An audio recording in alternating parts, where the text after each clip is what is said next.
Welcome once again to English Mentor 0.1 and this channel will provide you the best and quality content of English. आज के बाद हम एक लंबे सफ़र का आगाज़ करना चाहते हैं और ऐसे सफ़र का आगाज़ करना चाहते हैं in which you are going to learn a lot of things my friend. यहाँ पर एक ऐसे सफ़र का हम आगाज़ करेंगे जहाँ पर आपके बहुत सारे doubts related to preposition clear हो जाएंगे. आपको पता चल गया होगा कि what I want to talk about. मैं असल में बात करना चाहता हूं रिलेटेड टू प्रेपोजिशन.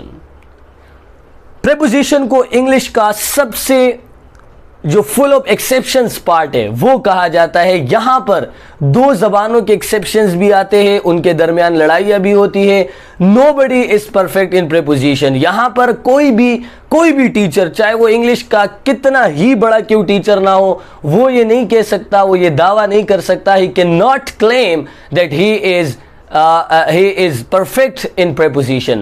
प्रेपोजिशन में बहुत सारे एक्सेप्शंस पार्ट को भी आपने देखना होता है, बहुत सारी चीज़ों पर आपने कंप्रोमाइज़ करना होता है.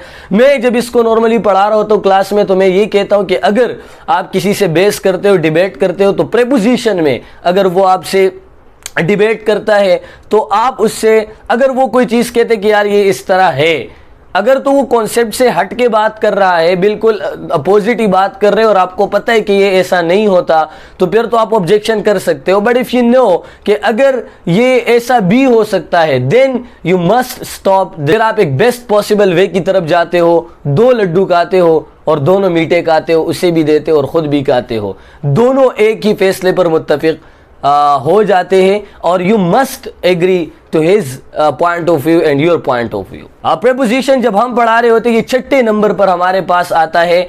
सबसे पहले हम नाउन पढ़ाते हैं, noun, pronoun, adjective, then verb, adverb and then preposition. तो आज हम आगाज ही किससे करते हैं? प्रेपोजिशन से करते हैं, because it is going to be a long journey. और इसके बाद, इसके खत्म होने के बाद हम आपके लिए लाएंगे पार्ट्स ऑफ स्पीच.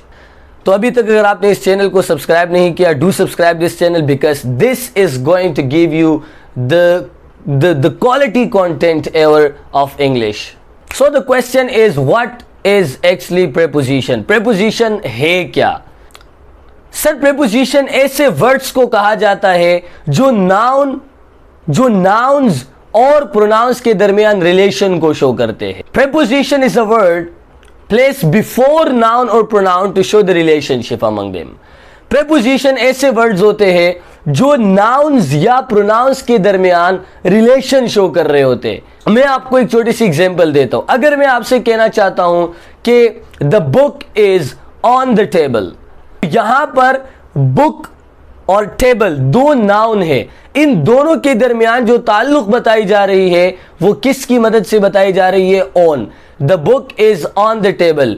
आपको पोजीशन बताई जा रही. कुछ लोग प्रेपोजिशन की डिफिनेशन देते हैं कि प्रेपोजिशन प्री का मतलब होता है पहले और पोजीशन का मतलब होता है जो पोजीशन होती है. तो प्रेपोजिशन का मतलब होता है कि ये पोजीशन के बारे में बताते हैं और किसी हद तक ये बात दुरुस्त भी कंसीडर की जा सकती है कि preposition actually tells us about the position. लेकिन मेरे ख्याल से ये डिफिनेशन कहीं ना कहीं ये रुक जाती है और कहीं ना कहीं ये फेल हो जाती है. So preposition is actually a word that shows the relationship between nouns and pronouns. अगर मैं कहता हूं the book is on the table, तो यहां पर जो preposition है, जो रिलेशन बताता है टेबल और बुक के दरमियान, वो है on. अगर मैं यहां से on को omit कर देता हूं, if I remove on from here, तो book और टेबल के दरमियान there is no relation. The book is table, so there is no relationship between book and the table.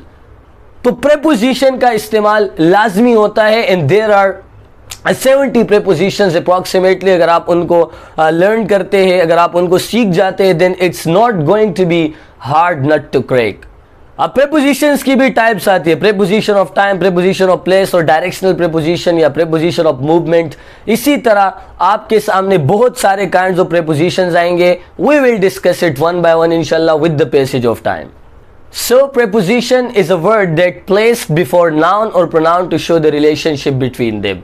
Preposition ऐसे words को कहा जाता है जो show किए जाते हैं, जो noun और जो relation show करते हैं और जो noun और pronoun से पहले लगाए जाते हैं. Most importantly, preposition को कभी fixed इस्तेमाल नहीं किया जाता कि यहाँ पर इन ही लगेगा, यहां पर आफ्टर या यहां पर बिफोर ही लगेगा. It may change with the passage of time and according to the structure of the sentence.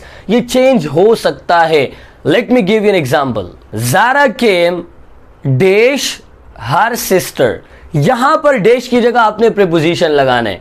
मैं डिफरेंट प्रीपोजिशन लगाता हूं और उनकी मीनिंग भी क्या होती जाएगी, चेंज होती जाएगी अकॉर्डिंग टू द स्ट्रक्चर. जो मेरे कहने का मतलब है वहां पर मैं वो रेलिवेंट प्रीपोजिशन का यूज करूंगा. Zara came with her sister. यहां पर इसका मतलब होगा ज़ारा अपनी बहन के साथ आई. Zara came with her sister. तो विद यहां पर प्रीपोजिशन है. अगर आप विद की जगह आफ्टर लगाते हैं, Zara came after her sister. Zara अपनी सिस्टर के बाद आई. This is also the correct sentence.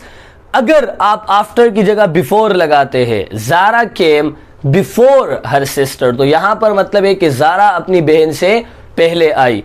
आपने विद लगाया, आफ्टर लगाया, बिफोर लगाया, सबकी मीनिंग चेंज होती जाएगी अकॉर्डिंग टू सिचुएशन.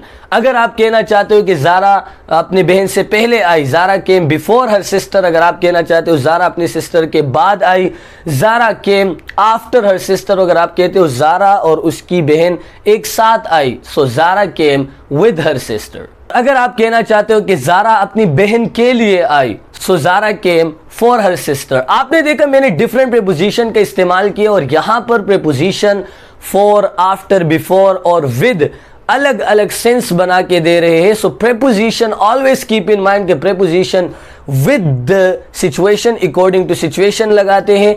अगर आपने सिचुएशन, अगर आप कोई भी सेंटेंस अगर कहते हो तो अकॉर्डिंग टू सिचुएशन यहां पर या तो आफ्टर लगेगा, या तो बिफोर लगेगा, या तो विद लगेगा, यहां पर फॉर लगेगा. तो जो रेलिवेंट प्रीपोजिशन है वो आपने रेलिवेंट जगह पर इस्तेमाल करना है. हमारी अगली क्लास, अभी तक अगर आपने इस चैनल पर पहली बार आए हैं, इसको सब्सक्राइब करें, because this is going to give you the quality content of English grammar. और इसके साथ साथ हमने क्लास मेट्रिक का कोर्स भी यहाँ पर आगाज़ कर दिया है, वो भी आप हमारे प्लेलिस्ट में देख सकते हैं. You will find there the best quality content, reading comprehension है, ऑल इंपॉर्टेंट क्वेश्चंस है, स्टोरी टेलिंग है, तमाम चीज़ें वहाँ पर आपको मिल सकती है. Go and watch all those videos so that you may get benefits from this specific platform of YouTube. और यहाँ से आपको क्वालिटी कंटेंट मिलेगा. You can share it with your other friends too. So हमारी अगली क्लासेस जितनी भी होगी वो प्रीपोजिशन बेस पर होगी and this is going to be with detail से पढ़ेंगे ताकि एक एक चीज़ हमारी समझ में आ जाए. अगली क्लास में मैं आपको प्रीपोजिशन का लिस्ट दूंगा कि हम कौन कौन से प्रीपोजिशंस पर बात करेंगे. तब तक के लिए अपना बहुत ख्याल रखिएगा. ज़िंदगी ने वफा की. इंशाल्लाह आपसे नेक्स्ट क्लास में मुलाकात होगी. Thank you so much. अल्लाह हाफिज़.